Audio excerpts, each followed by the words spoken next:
ètò ìjíròrò òwúrọ̀ ló tún gbòde. ètò yìí ló ń kí wọ́n fi lè kí yín káàbọ̀ kí n máa fi kí yín pé ẹ̀kú àmójúbà. ètò tó kọ́ ni lọ́gbọ́n tó fún ni lóye ó gbà ṣàlàyé ètò ìjíròrò òwúrọ̀. ètò yìí ló ń ìlànà iṣẹ́ gbọ́. gbogbo ìkan pàtàkì láwùjọ lẹ máa bá níbẹ̀ gbogbo ohun tẹ́ fẹ́ mọ̀ nípa wọn ni wọ́n máa sọ. most of àwọn ọmọ tó wà talented tó ní ìlú àti láti ọ̀fà society. pẹ̀lú Ọlá Ọ̀nàbàjọ lórí Kaftan television Yorùbá níbi tá a ti ń ṣàfojúsùn ayé tó rẹwà. Kaftan television Yorùbá yín ẹ máa rí ibò ǹjẹ́ o ẹ máa wo Kaftan.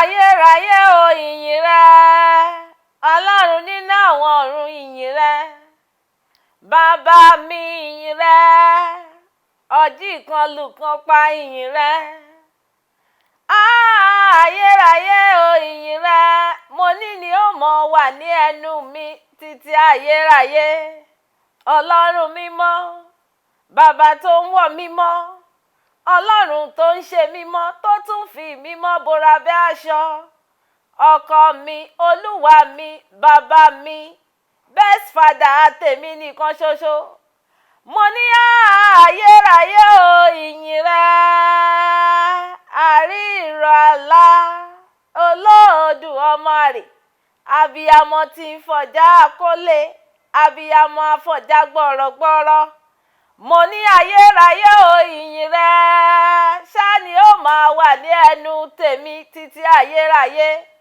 nítorí òun ò lẹ́bọ àjítọ́lá bẹ́ẹ̀ òun ò lóògùn àjísà ojú rẹ nìkan ṣoṣo ni mò ń wò bàbá mi ayérayé o ìyìn rẹ ni yóò máa wà ní ẹnu mi títí ayérayé. Kábíyèsí Olódùmarè mo ní ìyìn ti ẹnìkan ni ìyìn rẹ nìkan ni òun náà ni ó mọ wà lóòkan àyà tèmi títí ayérayé mo ní wọn ò mọ yìn ọ́ ni wọn ò mọ kì ọ́ ni wọn ò mọ kí ọ ni wọn ò mọ gbé ọ̀gá ni ní gbogbo ìgbà nítorí pé wọn ò lẹ́bọ àjítọ́lá wọn ò lẹ́bọ àjírú wọn ò dóògùn àjísà wọn ò ní nǹkan kan tí ń tọ́lá bí ò ṣe wọ́ nìkan àtìyìn rẹ náà ni ó mọ wà lẹ́nu mi lọ́jọ́ ayérayé gbogbo yín ṣe ti darapọ̀ tó mọ́ mi lóòrè ni ẹ̀yin ń kọ́ kí ló wà lẹ́nu tiyín ṣé pè ní àbí kíní rúbúrúbú tẹ̀ ń tọ́lá lójoojúmọ́ ó sì jẹ́ kí n já ọ láyà kan kíní rúbúrúbú tó ń tọ́lá òun bàbá tó ṣe é fún ọ̀dà ó ti kú ó wá pẹ̀lẹ́ tí ó ń gbà yẹn jẹ́ kájọ máa yin Elédùmarè Ọlọ́run tí kì í kú àìkú àìṣá àìdíbàjẹ́ bàbá mi tó bá lórí ohun gbogbo kájọ máa gbé e ga kájọ máa yìn lógo torí oore rẹ̀ pọ̀ lórí ayé wa àkàìkà tán náà ni mo ń fi eléyìí mo fi ń kí yín káàbọ̀ mo fi ń kí yín kú àmójúbà akọ́tún ètò ìjíròrò òwúrọ̀ lórí Kaftan television Yorùbá tiyín orúkọ tèmi Ọlá Ọ̀nàbàjọ ayọ̀lúwa ṣeun ńlá fún mi aláṣàkẹ́ tiyín gangan tí ò kọ́ mọ̀ ẹ sì mọ̀ pé tí n bá ti dé báyìí mi àti àwọn gbajúgbajà làjọ máa ń dé àwọn oníṣòwò pàtàkì àwọn onímọ̀ náà làjọ máa ń wá sórí ètò gbogbo tẹ́ ẹ sì fẹ́ mọ̀ nípa àwọn pátápátá òun náà ni wọ́n máa nà sáfẹ́fẹ́ fún yín gbogbo ẹ̀ náà lẹ máa mọ̀ bẹ́ẹ̀ dẹ̀rẹ́ ẹ tún máa jẹ ìgbádùn wọn dọ́ba àlejò mi tájọ sọ̀rọ̀ lénìí àwọn tí wá wà ń kalẹ̀ wọ́n ti wà ń digbí ṣùgbọ́n tó bá tásìkò ẹ máa rí ojú tiwọn ọ̀rọ̀ mọ̀ràn kékeré tí mo kó wá tí mo fẹ́ fi ṣe wà létí lóòrè ní ó ní mo pe àkórí ẹ̀ ní ìgbọràn àwọn bá mi wọ́n pé ìgbọràn sàn ju ẹbọ rírú ọ̀pọ̀lọpọ̀ èèyàn ni ò tiẹ̀ mọ ìtumọ̀ rẹ̀ tó bá ní ìgbọràn sàn ju ẹbọ rírú ó kúkú dáa tó bá sọ fún ọ pé mo gbàbẹ̀ ń o láago báyìí o ó léwu o kò gbọ́ ju pé kó o wá gbàbẹ̀ kó o wá rèé fojú kó nǹkan kó o ṣẹ̀ máa wá babaláwo àbí wòlíì tí ó wọ̀ ọ́ sàn lọ ìyún lẹ́bọ rírú bó o bá kúkú ti gbọ́ràn o ò ní ṣàìsàn débi tó nílò ẹni tí ó bá ẹ rúbọ kan tàbí nǹkan kan eléyìí ó ní í ṣe pẹ̀lú gbogbo nǹkan tá a bá ń ṣe pátápátá nílé ayé yìí ní gbogbo ibi tá a bá ti bára wa tá a bá rẹ́ni tí ń bá wa wí tá a bá rẹ́ni tí ń tọ́ wa sọ́nà ẹ jẹ́ ká máa gbọ́ lọ́pọ̀lọpọ̀ ìgbà wọ́n pé ìgbọràn sàn ju ẹbọ rírú ọ̀pọ̀lọpọ̀ ìgbà láti ṣìnà ọ̀pọ̀lọpọ̀ ìgbà láti kọsẹ̀ nítorí ìwà tinú mi ní í ṣe wọ́n kàn ń sọ tiẹ̀ ní kí lọ́mọ ọmọ kínkín báyìí ó lè lọ́rọ̀ lẹ́nu tó fẹ́ sọ fún wa ṣùgbọ́n tá a bá ní ẹ̀mí tí ń gbọ́ràn àní kúkú gbọ́ níṣẹ́ ló fojú tẹ́ńbẹ́lú rẹ̀ ìgbọràn sàn ju ẹbọ rírú gbogbo ọ̀rọ̀ tí wọ́n tó nu tí mo mú sẹ́nu lóòrè ní náà rèé tá a bá wà níbì kan bóyáwó wà nínú ilé iṣẹ́ kan tàbí ní àwọn alábàágbé tá a bá ní èèyàn kan tàbí méjì tí ń tọ́ wa sọ́nà ẹ jẹ́ ká máa fi etí sílẹ̀ ká máa gbọ́ àwọn ìtọ́sọ́nà ká máa gbọ́ àwọn ìbáwí olódodo nítorí ìbá méjì kọ́ nítorí ìbá mẹ́ta kọ́ nítorí ìtara tiwa náà ni ètò ìjíròrò òwúrọ̀ sì ń tẹ̀síwájú jẹ́ ń dé òkè lọ́hùn kéré fi ẹsẹ̀ rájò díẹ̀ nígbà tí màá fi padà dé èmi àti àlejò mi lájọdé ẹ kú kalẹ̀ má ti lọ síbi kankan á padà bọ̀.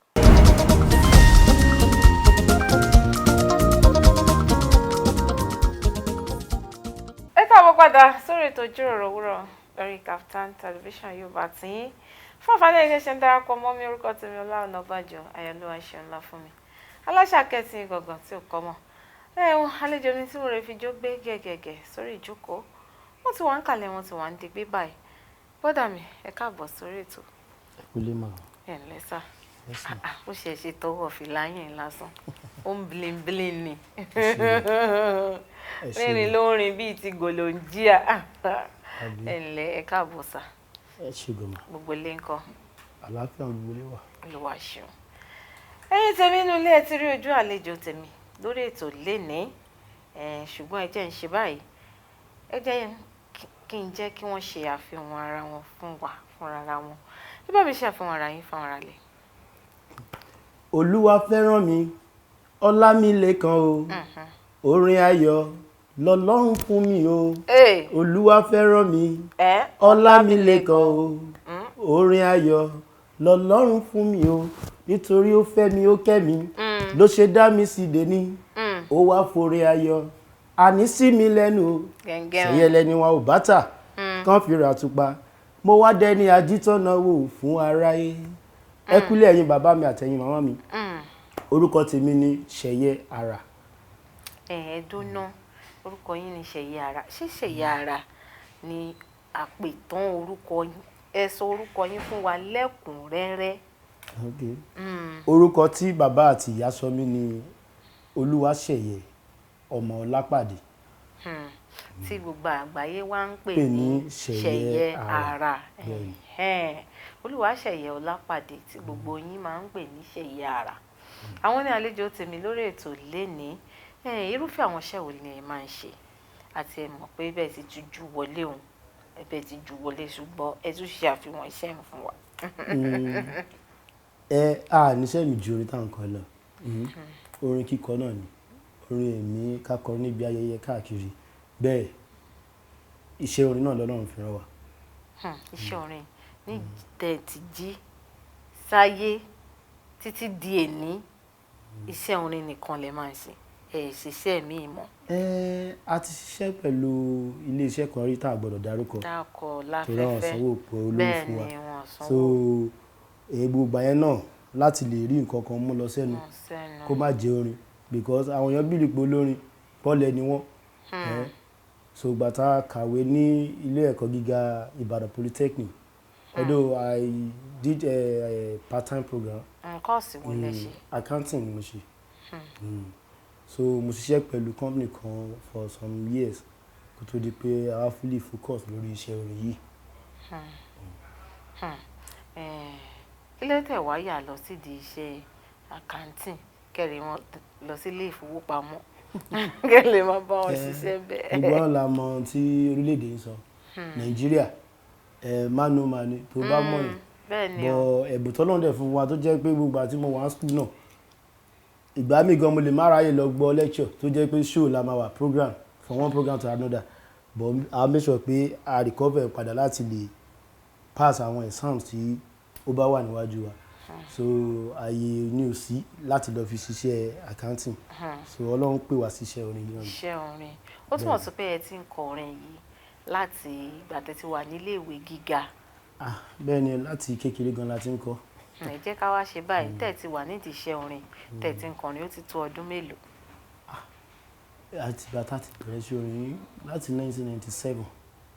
1997 yé ìyẹn ò ti ń lọ bíi ọdún mẹ́ẹ̀ẹ́dọ́gbọ̀n báyìí bíi 24 years sí 25 Ọlọ́run á máa ràn yín lọ́wọ́ Ọlọ́run á túbọ̀ máa tì yín síwájú àti síwájú sí gbogbo bí rere tẹ́ ro lọ́kàn tẹ́ fẹ́ dé gbẹ̀lẹ́ máa dé ẹ̀ tún máa kọjá abẹ láṣẹ Ọlọ́run ọba. ẹ ní láti 1997 lẹ ti wà nídìí iṣẹ́ orin mi kí gan báwo gan lẹ ṣe bára yín nídìí iṣẹ́ orin mi. a bẹ̀rẹ̀ láti inú ìjọ Ọlọ́run ẹgbẹ́ akọrin kọ ọmọ ìjọ onítẹ̀bọmi ní mí ibi tá a ti bí mi I was born and brought up in Baptist so àti kékeré bẹ́ẹ̀ dalẹ̀ ti wà ní ẹgbẹ́ akọrin ọmọdé so a máa ń graduate from one age to another age ni àwọn tó wà láti bẹ́ẹ̀ bí ọmọ ọdún 5 sí ọmọ ọdún 12 tó bá ti dé ọmọ ọdún 12 wọ́n á tún gbé wa lọ sí ìpele tó tún kàn títí tá a fi dé adult choir but àtìgbà yẹn tí mo ti wà lọ́mọdé ni máa ń compose bó kàn lè sùn tí n bá jí láàárọ̀ kùtùkùtù mo máa dá jókòó màá bẹ̀rẹ̀ sí ń kọ orin tuntun lẹ́nu so àwọn orin tuntun yẹn màá máa kọ sílẹ̀ tí n bá wá dé ẹgbẹ́ akọrin màá lọ bá ẹni tó jẹ́ àwọn adarí wa pé ẹ sá mo lórin kan tí mo fẹ́ kọ́ àwọn ẹgbẹ́ mi wọ́n ní kí n kọ́ sáwọn létí wò tí n bá kọ́ wọn láìkẹ́ wọ́n ní òkè bọ̀ má kàn àjọsẹ̀ díẹ̀ sí pé kí n ṣe báyìí kí n ṣe báyìí. àwọn náà má bàa ṣáàsọ pé wọ́n ṣe nǹkan náà ni. bẹ́ẹ̀ ni wọ́n dẹ̀ lílé ràn mí lọ́wọ́ gan-an wọn ò ká láwọn míì ni wọ́n máa gba orin yẹn èmi náà máa ní kí n kọ́ àwọn ẹlẹgbẹ́ mi so bí mo ṣe bẹ̀rẹ̀ nìyẹn tó wá di pé èmi náà sọ pé you can have your own band so I have my first band ní 1997 yẹn. ẹ̀kọ́ ẹgbẹ́jọ bẹ́ẹ̀ ṣe kéré tó. bẹ́ẹ̀ni so mo name ẹgbẹ́ yẹn ní Marvelous Band so àwọn tó bá fẹ́ ṣègbéyàwó nínú church nígbà yẹn a máa lọ bá wọn pé ẹ jọ̀ọ́ o ní reception yín o ẹ jẹ́ ká handle ẹ̀ a máa ṣe fún yín o ìgbà yẹn gbogbo èèyàn kan ló máa ń rówó àti lọ gba hall so no church compound àbí kan lo children class láti fi ṣe reception so a máa to àwọn speaker tá ń lò nínú church àkó síbẹ̀ bá a ṣe bẹ̀rẹ̀ nìyẹn láti lè mọ nǹkan tá à ń kọ fúnra wa láti lè correct ara wa ayé àwọn rìkọ́dà kékeré yẹn a máa ra késẹ̀ sínú ẹ̀ so a máa tẹ̀ rìkọ́dà bá a ṣe ń kọrin so tá a bá parí a máa gbọ́ pé ṣé nǹkan tá a pè so dùn bó ṣe di pé à ń gòkè díẹ̀ ibi tí Ọlọ́run mú wa débẹ̀ tá a sì tún ní ibi gíga láti lọ. bí gíga láyé yín láṣẹ Ọlọ́run ọba mi ọba òkè nígbà tẹ́ ti wá bẹ̀rẹ̀ yẹn ní wẹ́rẹ́ tẹ́tí mi sì fẹ́ sọ pé ọdún wo gan lẹ wá bẹ̀rẹ̀ professionally ṣùgbọ́n nígbà tí sọ pé 1997 gan lẹ ti kó ẹgbẹ́ jọ ní tí sọ pé nínú 1997 tẹ́ kó ẹgbẹ́ jọ yẹn tó bí mélòó. àtó bí inú akọrin náà mo ti sàwọn tá a jọ bẹ̀rẹ̀ ńgbà yẹn àtó bí a 7 yes we are 7 number there. méje tẹ̀sí jọ wá ń kóra yín káàkiri lọ́kọrin ìgbéyàwó lọ́tún ẹ ti ṣe yàrá ẹ ti ní tó àwòrán mélòó ńlẹ̀ báyìí ábọ̀mù. To the glory of God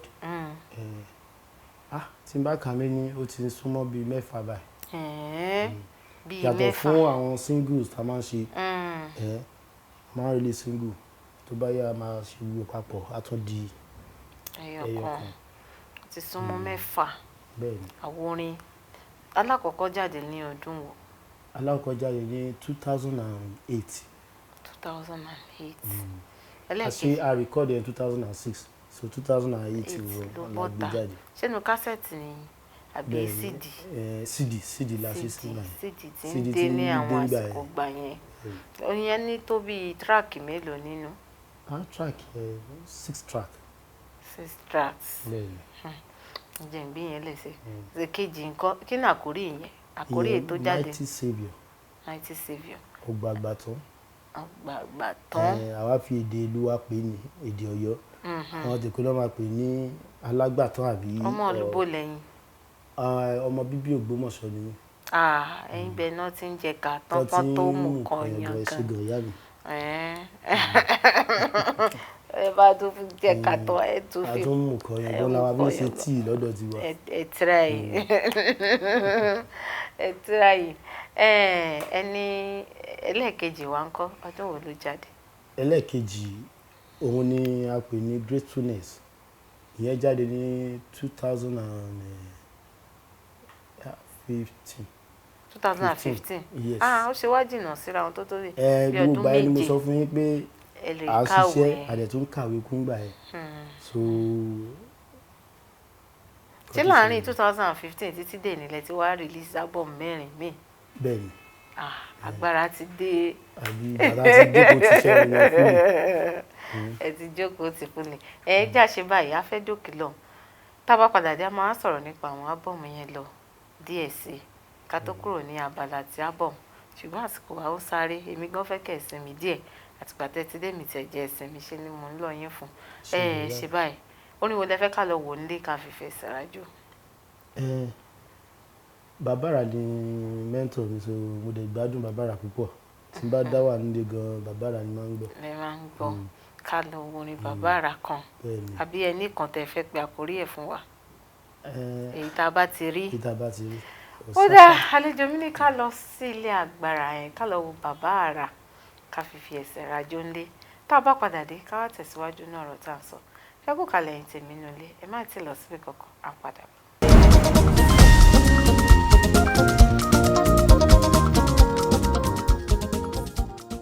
Orí ètò ìjíròrò òwúrọ̀ lẹ́ṣin wa lórí Kaftan television Yorùbá tìyín nígbà tí àlejò mi Ṣẹ̀yẹ Àrà ọkọ̀ gbòógì yẹn lára àwọn gbajúgbajà akọrin ilẹ̀ tá a wáyé náà ni wọ́n jẹ́ wọ́n sì sọ ìrìn àjò iṣẹ́ orin bó ṣe bẹ̀rẹ̀ lọ́dọ̀ tiwọn wọ́n sì wá ń kalẹ̀ wọ́n wà débi ẹ kú kalẹ̀ àlejò tèmi. Ẹ kú lè mọ̀. Ẹ rọra sá ẹ sọ̀rọ̀ lọ bí ẹ ṣe bẹ̀rẹ̀ iṣẹ́ orin lélẹ̀ tá a tẹ̀sí mú dé àwọn àdúgbò àwọn àwo orin tẹ̀ ti gbé síta ẹ ti sọ méjì ẹlẹ́ẹ̀kẹta ọdún wo nìyẹn wá túbọ̀ ta? Ẹlẹ́ẹ̀kẹta yẹn náà yí àtà release Gratefulness yẹn jáde yí ẹ̀ náà la bẹ̀rẹ̀ sí ń po another one papọ̀ ìyẹn jáde ní the following year ìyẹn la pè ní Celebration Galore. Celebration Galore ìyẹn ní tó bíi track mélòó? Ìyẹn medley ló pọ̀ track mẹ́ta. Medley ló pọ̀ ń bẹ̀. but medley ni méjì tó wà nù. Èyí tó tẹ̀lé ńkọ́? Èyí tó tẹ̀lé ni Kìkì Àánú. Kìkì Àánú ìyẹn jáde ní 2000. Ìyẹn jáde ní 2019. No, sorry, 2017. 17 ẹ̀ ń tó tẹ̀lé ra wọn.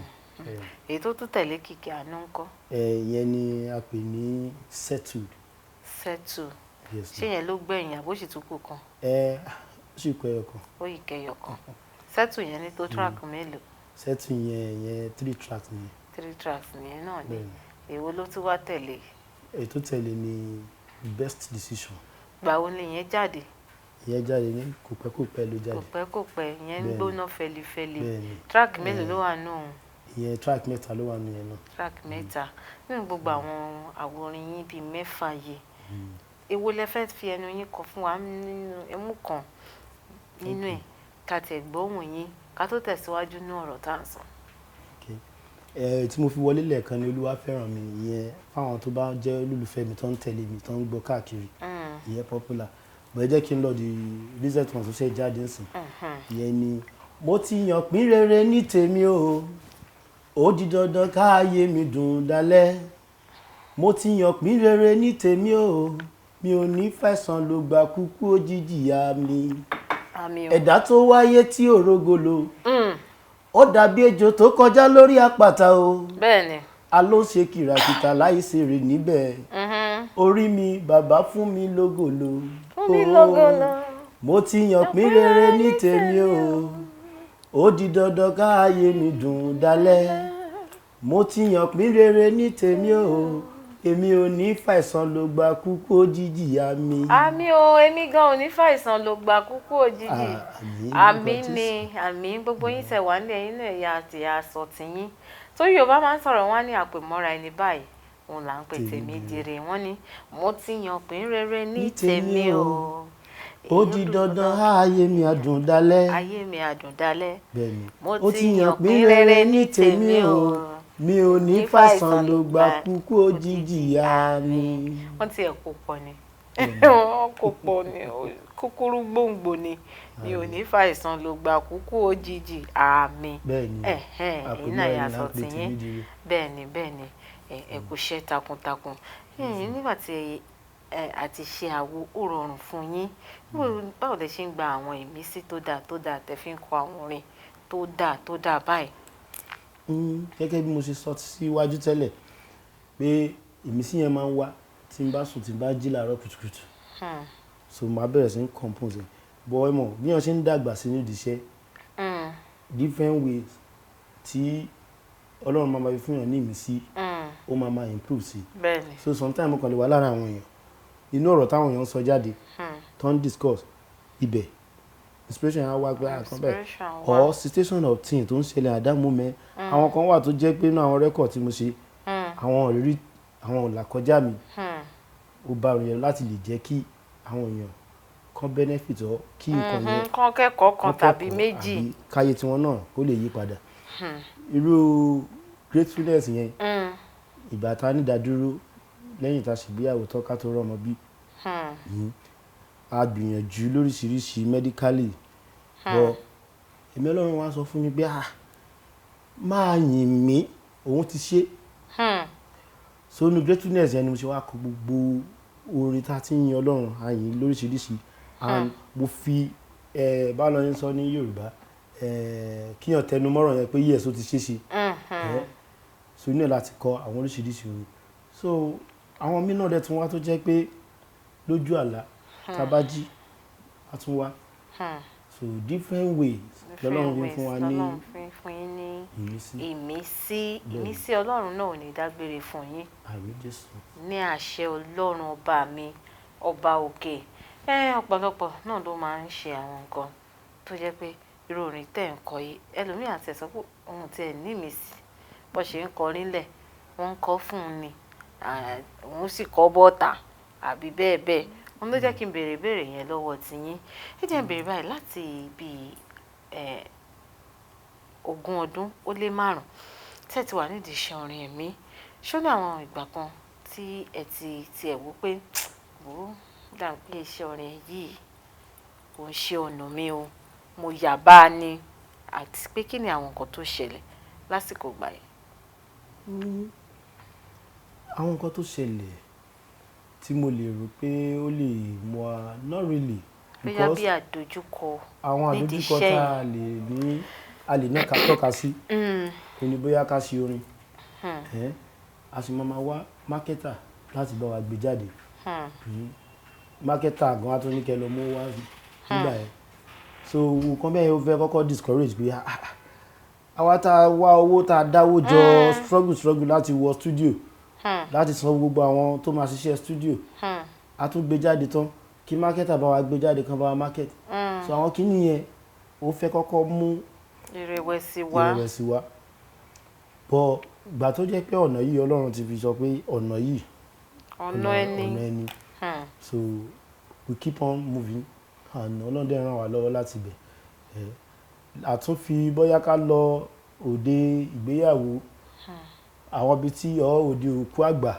àwọn ibi tí ó wà síkíọ̀ tó láyé ìgbà yẹn àwọn ọmọ tábẹ̀ irinṣẹ́ tó yẹ a lọ fowó gbà ni àti plébi kan rí tó gbé snare wa àti mixer àwọn mọ̀ta a bẹ̀rẹ̀ sí ń lé wọn kiri ní ẹjọ́ èló la pa lórí stage wọ́n ní àwọn fẹ́ gba 50,000 ní yẹn lọ gbogbo tá a pa gan bóyá ló wọ 20,000 pẹ̀lú ẹ̀bẹ̀ lóde. So gbogbo àwọn kan yẹn ó máa ń fún wa ní ẹ̀dùn ọkàn pé ṣé iṣẹ́ yìí náà àwẹ́ àmàṣe àṣelówó lọ́wọ́. Jẹ́ ń bèrè lè ṣé irú tí ọmọ ta tẹ̀sán yẹn kò ṣẹlẹ̀ mọ́ báyìí. Ká tó gbére a máa sọ fáwọn tó fẹ́ fún wa lérí pé ẹ wá o. Ẹ gba security o. Security ńlá ti wà tí ò bá ti sí àwọn ọ̀rọ̀ palẹ̀ wá rúbẹ̀ ètò arrangement tó dánmọ́rán ó máa ti wà láàrin àtàwọn client wa. Níṣẹ́ ó túmọ̀ sí pé irú ọmọ tá ń gbé irinṣẹ́ ń ṣe yẹn ó ti máa dínkù báyìí nísìn ayé ti lù jára wọn ojúgbọ́n ti là. Ẹ sọ̀rọ̀ kan nínú ìtẹ́ kọ́kọ́ sọ pé mákẹ́tà kí ni ìgbìmọ̀ ẹ̀yin ọmọ olórin wa ń ṣe láti rí i pé irú àdójúkọ bẹ́ẹ̀ yẹn kò bẹ̀rẹ̀ sí ní tún dojúkọ àwọn ọmọ kéékèèké tí wọ́n tún ń bọ̀ lẹ́yìn. Oríṣiríṣi media platform ló ti wá ń sìn láti lè jẹ́ kí artist kó promote rẹ̀ regardless of marketer. Bẹ́ẹ̀ni. Aláwọn online downloading site táwọn èèyàn ti ń promote orin wọn. So I think even gbogbo upcoming artists ibẹ̀lẹ̀ everybody wá sìn. So the more you put more effort on that aspect ó ń ran àwọn èèyàn lọ́wọ́ gan ó ràn wá lọ́wọ́ gidi gan. Jẹ́ kí n lo èdè yẹn bẹ́ẹ̀. Bẹ́ẹ̀ni ó ń ran àwọn èèyàn àwọn akẹgbẹ́ yín olórin bíi tiyín ó ń ràn wọ́n lọ́wọ́ gidi gan ni. Ẹ kò ṣe Ọlọ́run àkótúbọ̀ máa ràn yín lọ́wọ́. Èmi tún fẹ́ dé òkè lọ́hùn lẹ́ẹ̀kan sí àlejò mi. Oníwo lẹ tún fẹ́ ká lọ wò nílé ká fi ẹsẹ̀ rajò. Ẹ jẹ́ ká gbọ́ Atóríṣe. Atóríṣe ooo. Àbẹ̀wò nínú àwọn orin Atóríṣe lẹ fẹ́ ká lọ gbọ́. Ẹ jẹ́ ká gbọ́ Atóríṣe ẹni Atóríṣe tó dùn. Gbogbo orin Atóríṣe ọ̀gá wa ló dùn. Gbogbo orin ọ̀gá wa ló dùn. Ọ̀gá mi Atóríṣe àwa yín lórí ètò ìjíròrò òwúrọ̀ ṣé kí n mọ̀ retí yín. Wọ́n ti gbọ́ àbẹ́bà ń jíṣẹ́ fún wọn lé. Àwọn náà ń gbọ́ báyìí. pé mọ̀ pé wọ́n ń gbọ́ báyìí ṣùgbọ́n ẹ̀yin yóò tún bá ń jíṣẹ́ fún wọn lé pé a sọ pé à ń wá wọn lórí ètò ìjíròrò òwúrọ̀ lórí Kaftan television Yorùbá. Ẹ̀yin tèmi nílẹ̀ dá mi lójú pé ẹ ń fi ọkàn bá àlejò tèmi ẹ ń fi ọkàn bá wọn bọ̀ púpọ̀ ọ̀rọ̀ tí wọ́n ń sọ bẹ́ẹ̀ dẹ̀rẹ́ ẹ̀ ń rí ẹyọkàn tàbí méjì mú sọ́wọ́ náà nínú gbogbo ọ̀rọ̀ tá à ń sọ. Wọ́n ní káde òkè lọ́hùn kárẹ̀ wo Atóríṣe káfífẹ́ ẹsẹ̀ rájò ńlẹ̀ tá a bá padà dé ká tẹ̀síwájú náà ọ̀rọ̀ tá à ń sọ. Ẹ kú kalẹ̀ ẹ má ti lọ síbi kankan à ń padà bọ̀.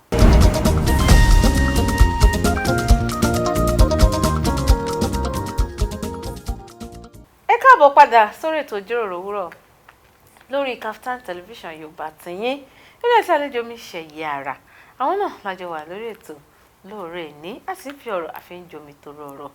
Àlejò mi ẹ kú kalẹ̀. Ẹ kú lélẹ̀ kan sí. Ẹ ti fẹ́ kiri kú lè pàṣẹ ṣẹ́jọyè akínníkù ni. Yorùbá ló ní kíkí. Bẹ́ẹ̀ ni ẹ̀ǹlẹ́ ṣẹ́yìn gan ṣẹ́yìn gbádùn ara yín lórí ètò pẹ̀lú mi. Lóòrè nǹkan mi bá tún wà lẹ́nu gbádùn. Ìṣòótọ́. Gbádùn dùndùndùn. Ẹ̀yin lẹ wí bẹ́ẹ̀ ẹ wí bẹ́ẹ̀. À ń sọ̀rọ̀ lọ nípa iṣẹ́ ìránṣẹ́ yín èyí tó jẹ́ iṣẹ́ orin. Ṣé iṣẹ́ orin lọ́dọ̀ tiyín ṣé ẹ̀yin wò pé àwọn àjọṣepọ̀ tó dánmọ́rán ó wà láàárín àwọn ọmọ olórin tẹ̀jọ́ ń ṣiṣẹ́ orin? Àwọn ọmọ ẹgbẹ́ ni àbí? Àwọn tá a lè sọ pé olórin o kì í ṣe àwọn ọmọ ẹgbẹ́ yín o àwọn olórin akẹgbẹ́ yín ṣé àjọṣepọ̀ tó dánmọ́rán ṣó wà àti pé àwọn akẹgbẹ́ yín náà tán wà nígboro báwo ni industry yín báwo ló ṣe ń lọ sí? Bẹ́ẹ̀ni a dúpẹ́ pé ìgbà táwa bá àjọṣepọ̀ ti wà tó dánmọ́rán láàrin olórin sólórin àwọn tó wà lókè àtàwọn tó wà ní tó ṣe ń dìde so mo lè fi gbogbo ẹnu sọ pé àjọṣepọ̀ tó dánmọ́rán wà láàrin gbogbo wa. Kí lẹ rí?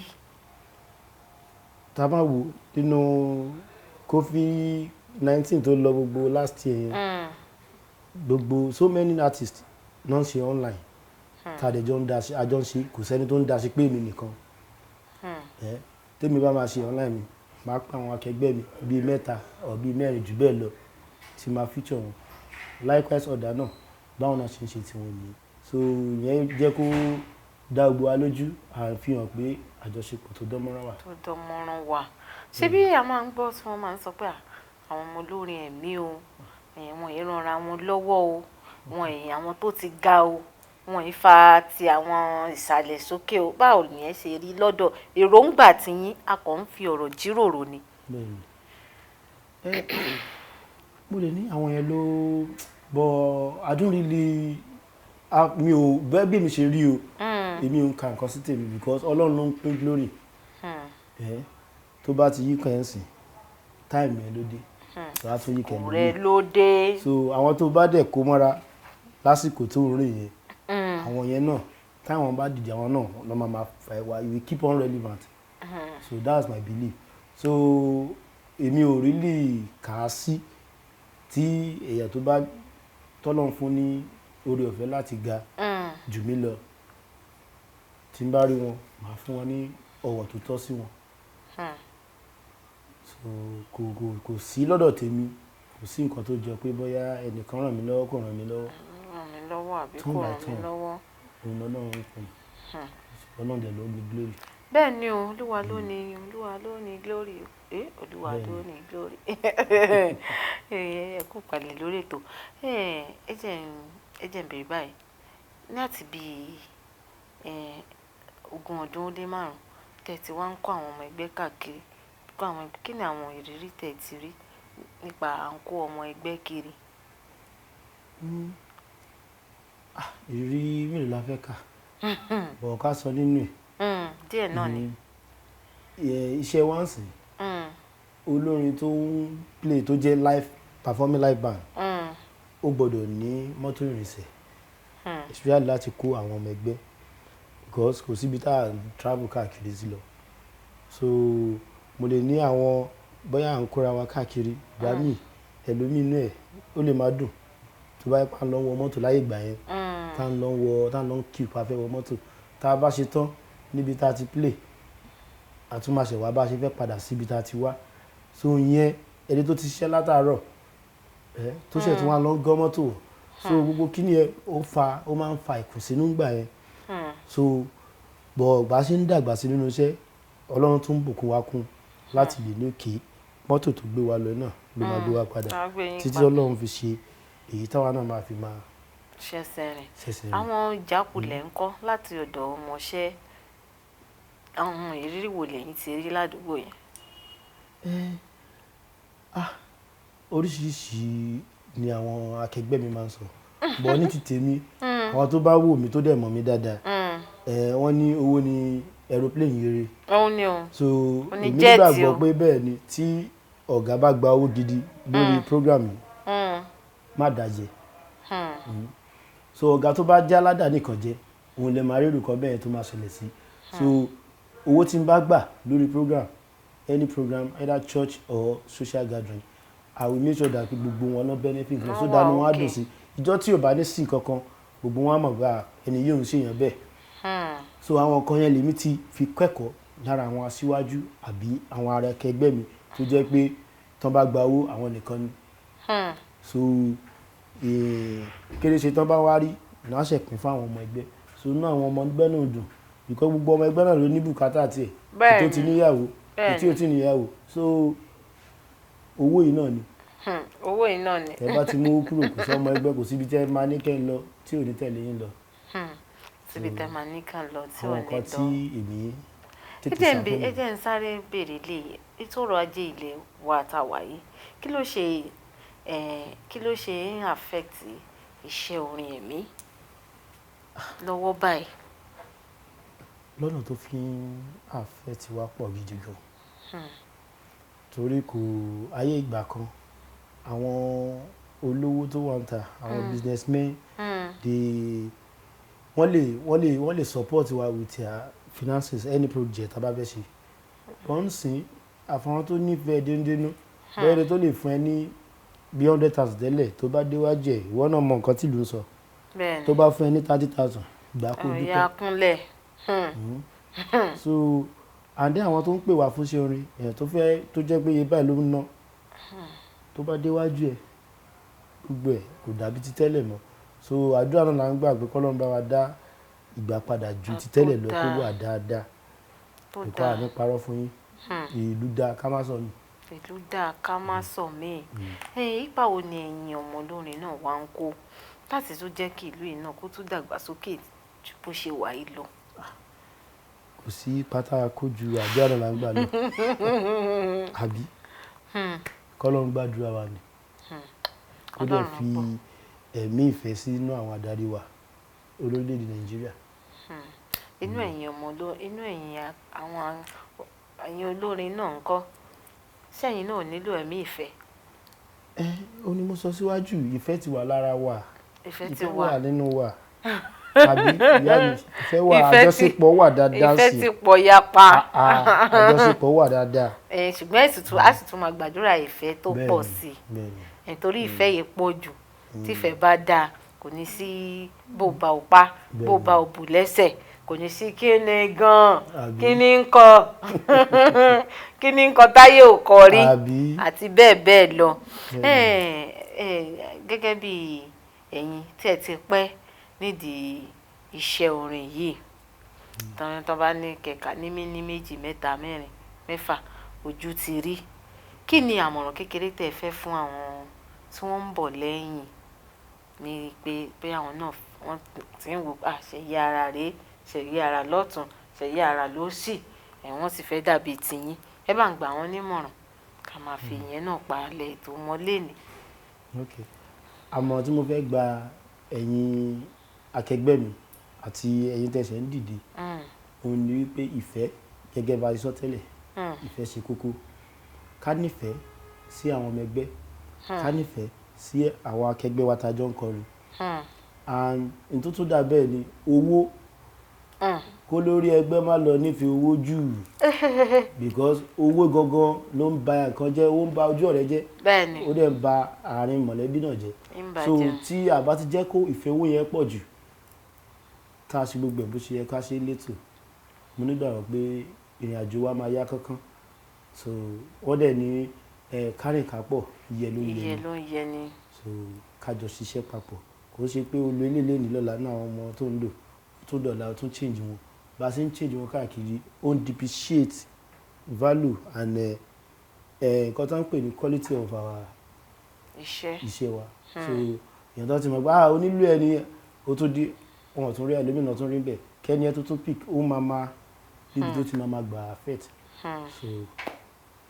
Ẹ ṣeun ọ̀rọ̀ rẹ gbogbo yín tẹ̀ wá ń lé àlejò mi wọ́n ti ń gbà wá nímọ̀ràn wọn ní ká ṣe kíni ká mú ìfẹ́ ní ọ̀kúnkúndùn. Ìfẹ́ ṣe pàtàkì nínú gbogbo nǹkan tá a bá ṣe. Ṣé yàrá ṣó ní àwọn nǹkan tẹ̀ ń ṣiṣẹ́ lé lórí lọ́wọ́ ká máa sáré sọ yẹn náà torí àsìkò wa ti sáré. A tún po sẹ́mi náà papọ̀. Ẹ̀ ń pò pọ̀ ìgbà wo nìyẹn á bọ́ ta. Kọ́lọ́run bá wa jẹ́ kó ọdún tó ń bọ̀ ni a fi kó jáde. Ó dà yóò jáde láyọ̀ yóò jáde láyọ̀. Ẹ jẹ́ ń ṣe báyìí ẹ máa ronú sí orin kan kalẹ̀ o tẹ́ ẹ máa fi dágbére fún àwọn aráalé finally tá a máa fi dágbére ṣùgbọ́n ẹ bá mi sọ gbogbo social media handle yín ibi tí àwọn aráalé sì lè pàdé yín, àwọn tí wọ́n fẹ́ tẹ àtẹ̀jíṣẹ́ ṣọwọ́ sí yín, àwọn tí wọ́n fẹ́ pè yín fún ìnáwó àti gbogbo nǹkan tí ẹ bá ń ṣe, ẹ bá mi sọ gbogbo ibi tí wọ́n sì lè bá yín pàdé. Ẹ lè tẹ̀lé mi ní Instagram Ṣẹ̀yẹ Ara. Ṣẹ̀yẹ Ara. Ṣẹ̀yẹ Ara. Bẹ́ẹ̀ náà ló wà lórí Facebook Ṣẹ̀yẹ Ara. Gbogbo àwọn any audio mark they can follow me on audio mark too. Ṣẹ̀yẹ Ara. Ṣẹ̀yẹ Ara any platform tó bá ti wà kọ́kàn tẹ Ṣẹ̀yẹ Ara gbogbo ẹ̀ láwà. Ó dá ẹ ṣeun gan ni ẹ ṣe àdúpẹ́ torí pàtẹ fún wípé ìyẹn lè jẹ́ wà ilé àtọ̀nà tẹ́ fi sílẹ̀ kò ní dàrú. Ẹ máa bá mi ronú kalẹ̀ sí orin kan bẹ́ẹ̀ yẹn tẹ́ máa fi dágbére tán pátápátá tẹ́tẹ́ tí máa kọ fún wa nílé iṣẹ́ Kaftan television Yorùbá. Yorùbá máa ń sọ̀rọ̀ kan wá níwọ̀n ní ká jẹrọ pẹ́ lẹ́nu ṣùgbọ́n òfà òfin kọ́ ìyẹn ò jẹ́ ṣùgbọ́n dá mi lójú pé àjọ ṣètò tèmi àjọ kò jẹ́ rọ́ṣirọ́ṣì ó ń dùn mọ́ mi ó dùn mẹ́yìn náà ó sì dá mi lójú pé ẹ̀túrí ẹyọ kan tàbí méjì gbámú nínú gbogbo ọ̀rọ̀ tá a ti jọ sọ látàtàárọ̀. Orúkọ tèmi Ọlá Ọ̀nàbàjò Ayọ̀lúwa ṣe ńlá fún mi aláṣàkẹ́sì gangan tí ò kọ́ mọ̀ tó bá yẹ pé ọ̀rọ̀ kan tàbí méjì lẹ fẹ́ bá mi sọ ẹ ṣàtẹ̀jíṣẹ́ ṣọwọ́ @Ọ̀nàbàjò Ọláwálé Ọ̀nàbàjò Ọláwálé tó bá jẹ́ Kaftan TV Yorùbá lẹ ti fẹ́ bá sọ̀rọ̀ @Kaftan TV Yorùbá láti gbogbo àwọn èròǹgbà yín ṣọwọ́ gbogbo ẹ̀ náà la máa rí la máa fèsì sí tó bá jẹ́ ní ìpolówó ọjà kan tẹ fẹ́ kí n bá yín ṣe kájí kó gbogbo àyín sán ẹ̀yẹ́ ṣàti ṣe kí ni ẹ ti àtẹ̀jíṣẹ́ ṣọwọ́ màá rí màá sì dá yín lò kó tó bá di pé a sọ pé eré àtayọ̀ láfi pàdé lóòrọ̀ ọ̀la ṣé yàrá ó yá ẹ jẹ́ agbóhùn lẹ́nu yín. Orin àdúrà ni mo fẹ́ kọ. Kìkì àánú Ọlọ́run wá ṣàánú fún mi o. Kìkì àánú Ọlọ́run wá ṣàánú fún mi o. Àánú tó tayọ tí ó yọrí mi sókè. Àánú tí ó sọ̀rọ̀ mi dayọ̀. Kìkì àánú Ọlọ́run ṣàánú fún mi o. Kógo mi búyọ. Kìkì àánú Ọlọ́run wá ṣàánú fún mi o. Kìkì àánú Ọlọ́run wá ṣàánú fún mi o. Àánú tó tayọ tí ó yọrí mi sókè. Àánú tí ó sọ̀rọ̀ mi dayọ̀. Kìkì àánú Ọlọ́run wá ṣàánú fún mi o. Kógo mi búyọ. Ẹ ṣe ẹ bá ń juwọ́ sára lé pé bàbá ẹ. Ètò ìjíròrò òwúrọ̀ ló tún gbòde. Ètò yìí ló ní ẹjọ́ máa wọlé kí n káàbọ̀ kí n máa fi ìlú pé ẹ̀kú àmójúbà.